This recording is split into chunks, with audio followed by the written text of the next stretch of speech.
Okay. Well, on the aspect of the God and the creation of man, going with that, one of the things I noted is Genesis chapter 1, verse 29, where the God said, "Behold, I have given you every herb bearing seed which is upon the face of all the earth, and every tree in which is the fruit of a tree yielding seed, to you it shall be for meat," or for food.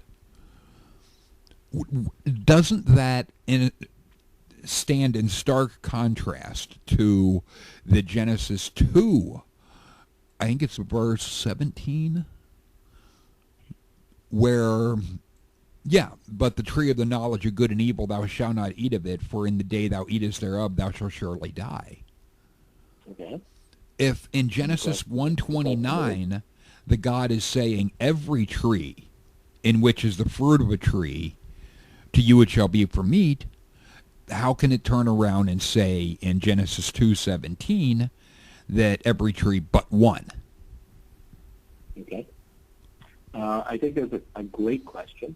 I'm not sure that I have an answer to that one.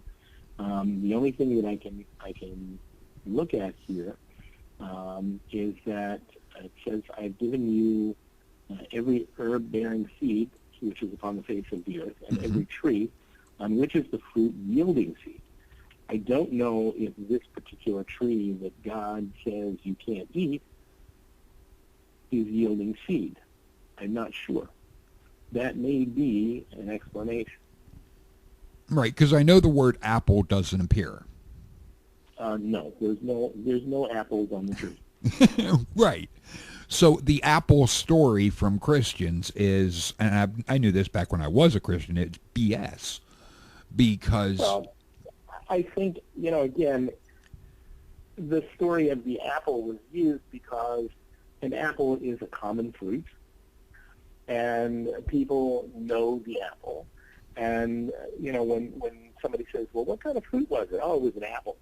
It's because it's something that they can relate to. Of course, it would bring questions to my mind of, well, can I eat an apple today, or am I going to get into serious hot water here? Right. But I think, even in your King James Bible, I don't believe it says apple, does it? No, it doesn't. Okay, so you have somebody made up a story at some point in time, and in order to allow somebody to focus on something, they said, "Oh, yeah, it was an apple." But also the it word wasn't an sin. apple. Well, the word I'm sorry? sin never appears in this story either. But that I'm sorry, doesn't... the word what? Sin? Sin. The word sin is not in the supposed original sin story, which to me is kind of why. If the story is about the original sin, why wouldn't you mention? What's the tree that God commanded them not to eat from? It's in Genesis 2:17. It's the tree of the So I know knowledge, what it is. The tree of the knowledge of. good and evil. So what's evil? Well, good and evil, they're both concepts of, it's going into duality, and it is being able to differentiate between two things. Right, I understand that. And what I'm asking is, how does one define evil? Evil would be what is harmful. Evil might be, evil to you and evil to me might be two different things, correct? Perceptive, in some ways, yes. In some ways, no. So, well, is it yes or no? In some ways, the aspect of what a person could look at as, to use the term evil, would be something that is negative or harmful. Right, but here we're talking about what God is saying, right? And so God is saying the knowledge of good and evil. So to whom is that knowledge referring is not the word that I want to use here, but God is implying in this that there is something that is evil. Well, what is it that is evil? The knowledge of good and evil? Is it the knowledge that is evil? Knowledge itself wouldn't be evil. It would just be, in a sense, understanding of good and evil. Understanding what is good and what is not good. Right. Right? Okay, so what is not good? How would they come to understand what is not good? Without that knowledge, they couldn't. Okay, but the knowledge, what is that knowledge? What would be open to them, later on down the road, after they have eaten of the tree? They're hiding in the garden because of what reason? Well, the aspect of being naked, that's not, being naked isn't evil. Why is that not evil? Because it's how we come into this world, for one. Yeah. Well, so you would think that there's absolutely nothing wrong with that. Right. So what is it why do they say, well, we were naked and we didn't want you to see? That, to me, it would bring in the aspect of maybe a self-awareness that even animals don't have of themselves and their body, because all animals in nature are naked. Perhaps more importantly, a knowledge of themselves and their body, and that body being shown or exposed immodestly to someone else. Is that the knowledge, perhaps, that they were given? It could have been, but the aspect... And so if, through the Jewish Bible, we have aspects of not uncovering somebody's nakedness, because that's a sin, it goes against what God wanted, then this knowledge that they obtained, that when God says, why are you hiding? Well, we were naked. We didn't want you to see us. Is that the knowledge that they obtained? That is what it would seem to imply in Genesis 3, that they knew that they ate of this fruit, whatever it was, and they knew they were naked. Right. So it would... They were naked, not so much, were they hiding from each other because they were naked? That it doesn't specify, but... No, they weren't hiding from each other. They were hiding from God, because they had a concept at that point in time of not revealing your nakedness to someone else. At that point in time, Adam and Eve were an item. But Adam and Eve and God weren't an item. Now, one of the things I've come across, and it's not mentioned in Christianity, but I've heard the term Lilith being Adam's first wife. Is that because there is, from jumping back for those that are, in a sense, trying to follow in the Bible, in Genesis 1, verse 27, so God created man in his own image. In the image of God created he him, male and female created he them. You have male and female created at the same time. I've come across, back in my teens and 20s, the story of Lilith. Yeah. Is that in Judaism? Well, it's extra biblical. It's certainly not in there. And there is a story about Lilith. What validity is there to it? I honestly don't know. Okay. Because one of the things I'd come across is a book of First Adam and Eve that were in what was called the banned books of the Bible. Okay. Is that just someone trying to expound upon the Jewish story of Adam and Eve to give it more of an attempt to explain things, or does it have... Well, number one, it's the banned books of the Bible, right? So if it's banned, I obviously can't. Just kidding. There's nothing that we can't avail ourselves to. The only question that I would raise, since I'm not familiar with the book, okay, is what's the validity to it? I honestly just don't know. Okay. I wasn't sure if you had heard about it, and your not knowing about it would indicate to me it's not Jewish. I have heard of Lilith and the story of Lilith and so forth and so on. And by the way, there are several different versions of the story of Lilith. Correct. But, how valid are they? I honestly don't know. There's clearly things going on that are not contained in the Bible. For example, you have Cain, who kills his brother Abel, and yet he procreates with somebody. Well, where did the somebody come from? Right. So there are things that are going on that are not necessarily contained in the Bible. Yeah, and that is one of the things that the book of First Adam and Eve did expound upon. It mentioned the daughters of Adam and Eve. Right. Which, I guess, was an attempt to try and answer as far as where did Cain get his wife type of thing. I heard that she was a mail-order bride, but I don't know. But one of the things I wanted to touch on is the aspect of what's termed the serpent in Genesis 3. Yes. To Christians, they make that out to be Satan. Okay. How is that? All along, I thought it was Fred. Who? Fred. I mean, it doesn't say Fred, and it doesn't say Satan. Yeah. So, why is it any more valid to say that it's Satan than for me to say that it's Fred? It could says that it's a serpent. Period. Yeah. Because if it says that it's a serpent, then son of a gun, it must be a serpent. Right, and because the Hebrew word, it translates a snake. Yes, the Hebrew word there is nachash. Mm-hmm. And that is something that I was like, wait a minute.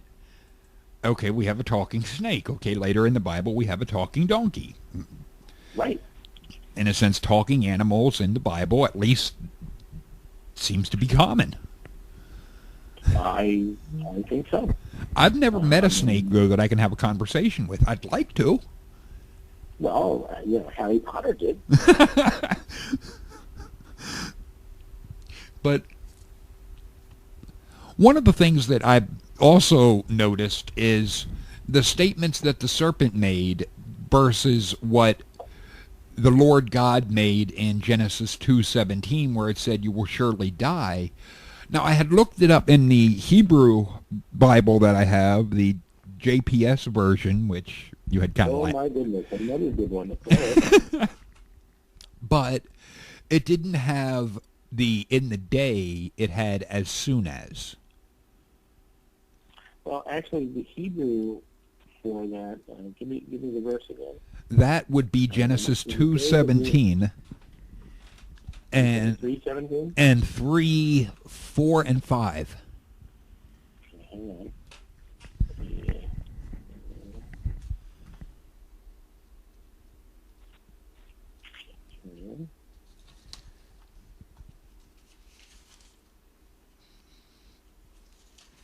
For on the day that you eat it, you shall surely die. But the Hebrew in it says, Mot Tamut. You will begin to die. So, it wasn't an instantaneous death, but rather that's when the concept of death or the actual death entered into the world. Up until that point in time, man was immortal. And when they ate of the fruit, man was no longer immortal, but they began to age and to die. Okay.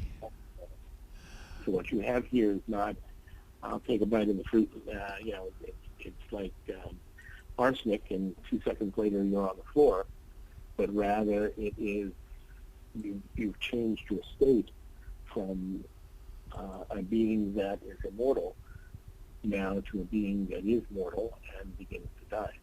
Because the Hebrew here is both tamut. Okay.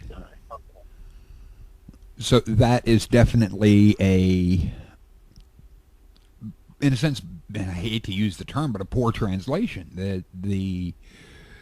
To just say you will surely. A poor translation? It should have said you will begin to die. I can't believe that the JPS, which is very, very similar to the King James, would have a poor translation. But go ahead. I don't like using that term because it's something that's so common with Christians that they try to, well, that's a bad translation. Yeah, the problem is, there's a statement that says all translators are liars. And the implication there is very, very simple.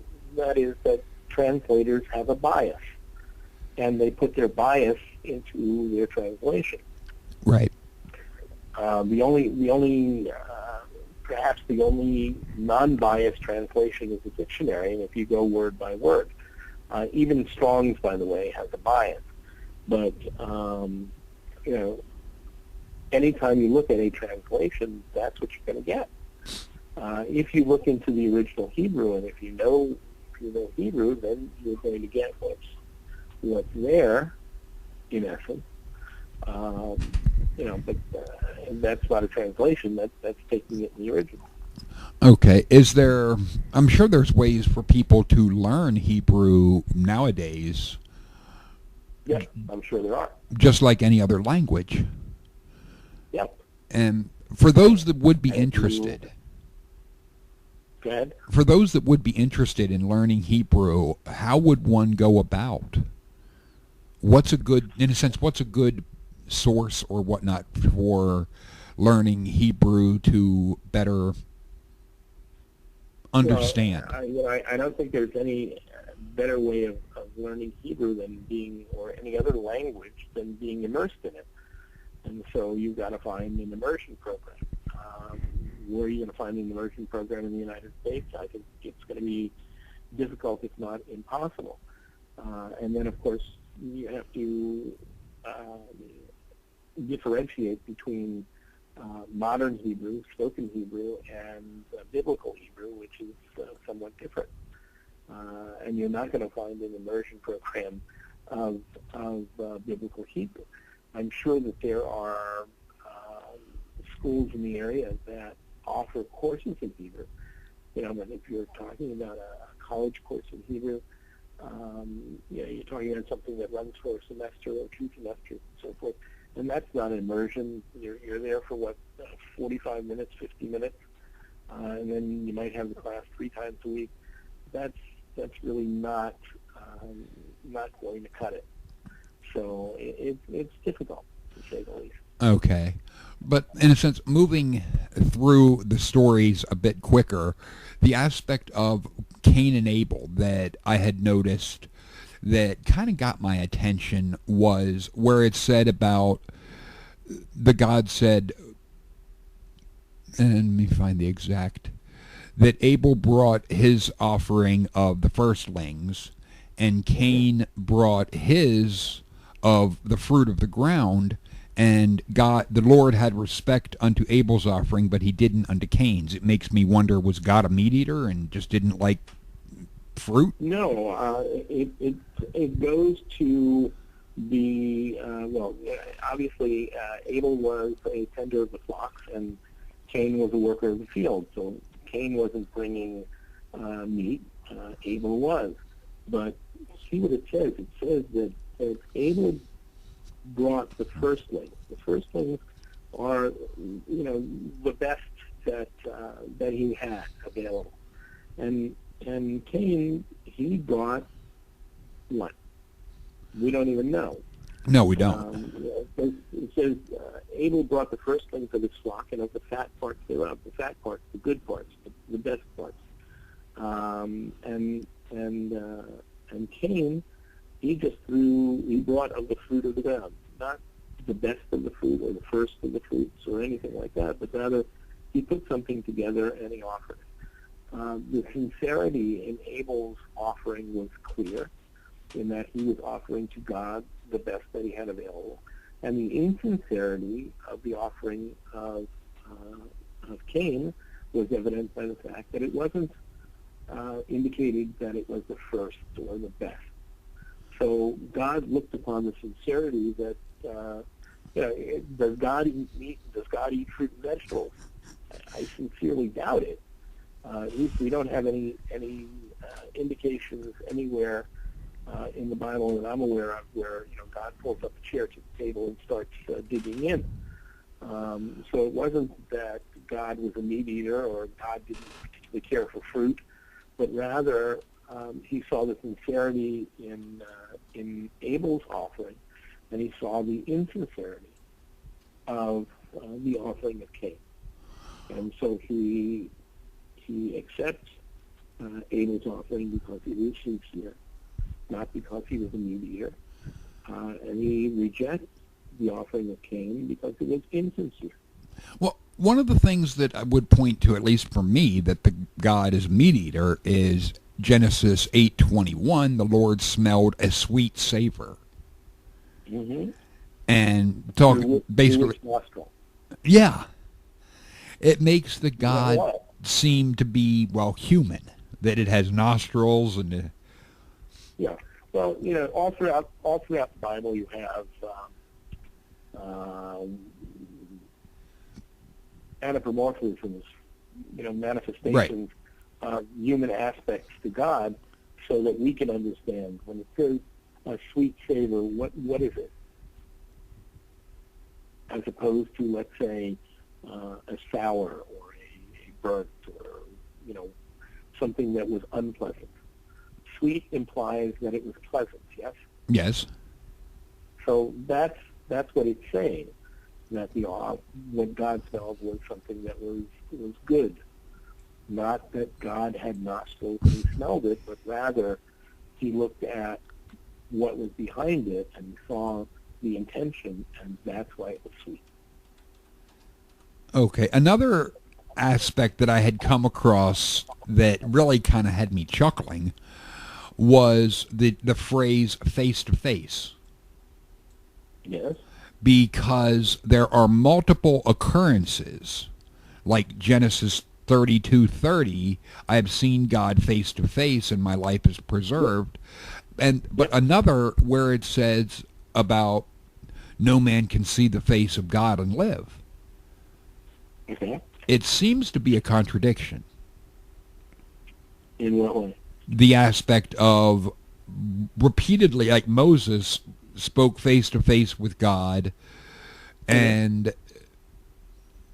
the Lord talked face to face in the mount of the midst of the fire in Deuteronomy 5:4.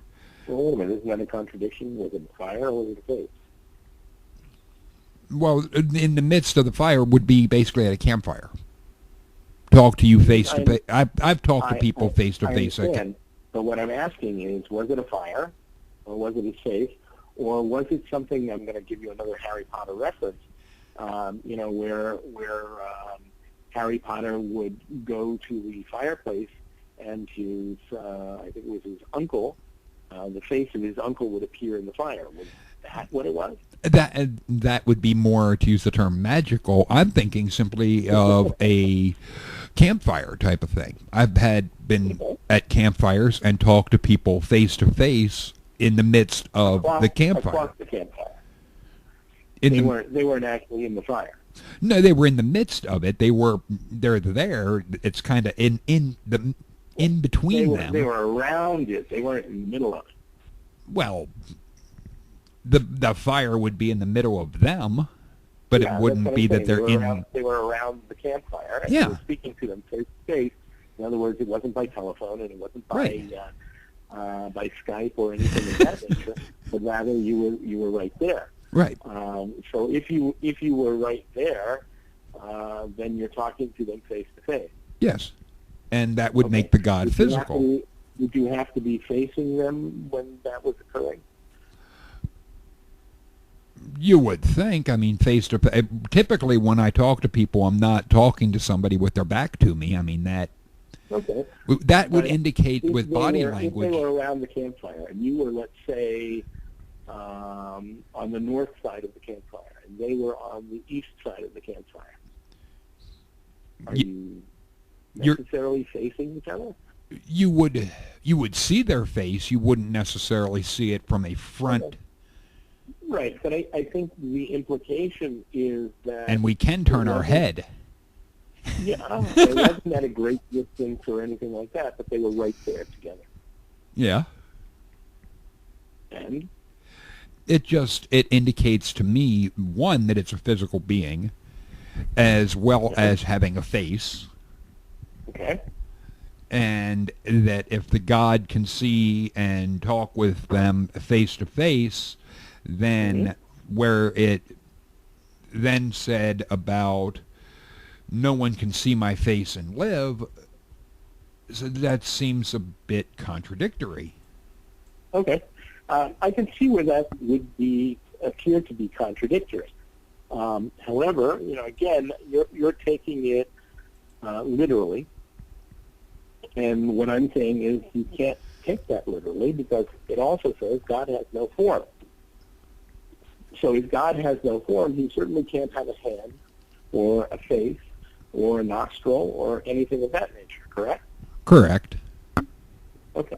So when it says, for example, that God took the Jewish people out of the land of Egypt with a mighty hand and an outstretched arm, did he, was his hand so big that he was able to pick up 6.5 million people and carry them out?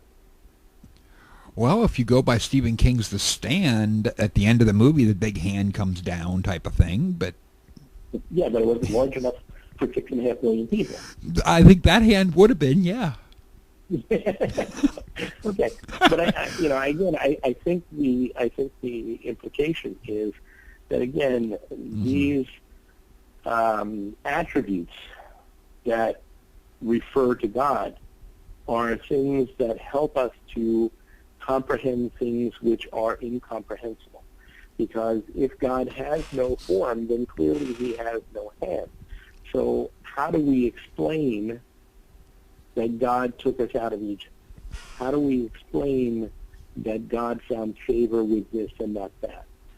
We have to apply to it something that we can recognize, something that computes for us. And when it says, you cannot see my face and live, I think the implication there is, again, that we cannot have a complete understanding because our minds would not be able to grasp it, and we would literally die. Okay, so it all comes down to it's an anthropomorphism. Correct. And is that the same thing as with Genesis 6:3? Because this is one that I've also hit Christians with, where the Lord said, "My spirit will not always strive with man, for that he also is flesh. Yet his day shall be 120 years." That seems to indicate to me that the God is admitting that it's flesh. Okay. Let's see.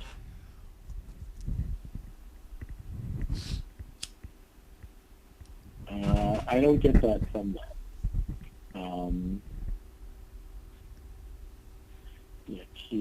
Because if I say to you that you are also flesh, you can infer from that I'm also flesh. No, not necessarily. I'm also Jewish. Does that mean that you're Jewish also? Okay, I see what you're getting at. That's why I'm scratching my head, because I didn't get that out of that statement. Because it says, "My spirit shall not always strive on account of man," because man is also flesh. He's not just the spirit; he's also flesh. Okay. And the aspect of if his days will be 120 years, how does Methuselah turn around and live to be almost 1,000? Okay. And how did Adam and Eve live to be hundreds of years old? It had something to do with Obamacare, I'm sure. No. When God says his days shall be 120, obviously, how old was Abraham when he died? 157 or something like that. Something like that. Yeah. So, how did that happen, that Abraham lived beyond 120? What God is saying here is that man's full life is 120 years. He may live beyond that. He may not live to that. Because, again, if you're looking at Methuselah and he was older, well, what about the person who dies before that? They didn't live to 120. Right. Right? Right. So what God is saying is 120 years is what he considers a full lifespan. Whether someone lives a shorter lifespan or a longer lifespan is not the issue, but rather 120 years is a full lifespan. And in fact, when somebody has a birthday, our birthday wish for them is Ad mea ve'esrim, until 120, so that you should have a full life. Okay, and what leads right into that, the next verse goes into the giants of the earth, and the idea of Nephilim being that they were supposedly, at least from what Christians try to put forward, that they were half-breeds between angels and humans. Yeah, and where does it say that they were this half-breed between? Where the sons, that the sons of God came unto the daughters of men in Genesis 6:4. There were giants in the earth in those days. Where does it say that there's a half-breed there? Well, the sons of God is taken by Christians as being angels or fallen angels. Well, yeah, I'm asking which verse that says that. Genesis 6:4, the one right after. And which word in there says fallen angel? It doesn't say fallen angels, it's sons of God, which is taken by Christians as being fallen angels. I understand. Because I've asked the question, do they have genitalia? Do they have sperm? Do they have DNA? Do they pee? I was just kind of, because to me that's just, if they're reproducing, they have to have the body parts. Yep. And if they have to have a compatible DNA as well. So, in a sense, because I'm not, in a sense, buying into the magical impregnation type of thing. You're not? No. We'll deal with that later. Yeah, we will. I'm just looking here.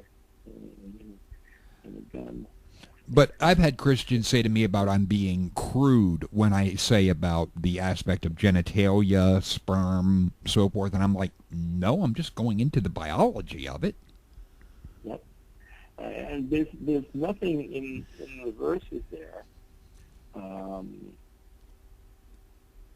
where they say the same were of mighty men, which were men of old, men of renown. They try to...